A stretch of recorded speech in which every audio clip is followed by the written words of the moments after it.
sandalan sa pag-alagad. Kung kapoy naugbog at ang pagsulay, gitawag ka sa Diyos sa dunay katuyuan. Adunay buluhaton nga imong tumanon. Padayon pag-ampo duol sa Ginoo, ang iyang grasya maoy kusog nato. Padayon paghigugma sa mga tawo, ipakita si Jesus sa kalibutan. ayaw undang, dayaw kahanay, ang Diyos matinod anon kanunay. Ang imong paghagol sa Ginoo, dili gayud mausim.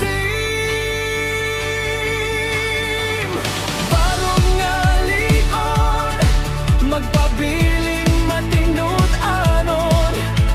Isang yaw si Kristo nga walay kahadlok. Ang aniiya sa Dios nga labaw makagagahom, kita mag-alagad uban sa gugma.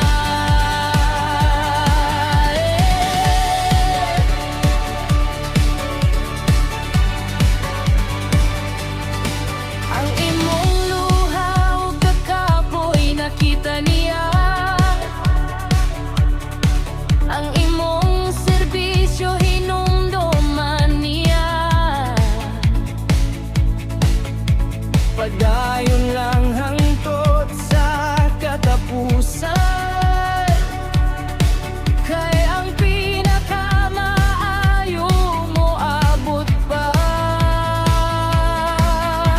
Ang binhi nga imong gipugas karon patubon sa Dios sa iyang panahon. Ang atong responsibilidad mao ang pagkamatidud anon. Ang resulta iya sa Ginoo, usa ka adlaw makita nato siya sa himaya nga walay katapusan. Walay kasakit, walay mga luha, magpabilin uban sa amahan.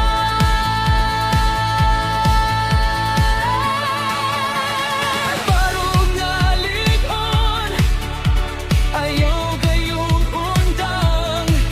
Anyong ibon, kaninyo kanunan. Ang aniiya niya, ang tawagi kaniya, magpabiling tanga, matinod anon. Ang imong paghago, dili kawat ang diha sa Ginoo.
Ginoo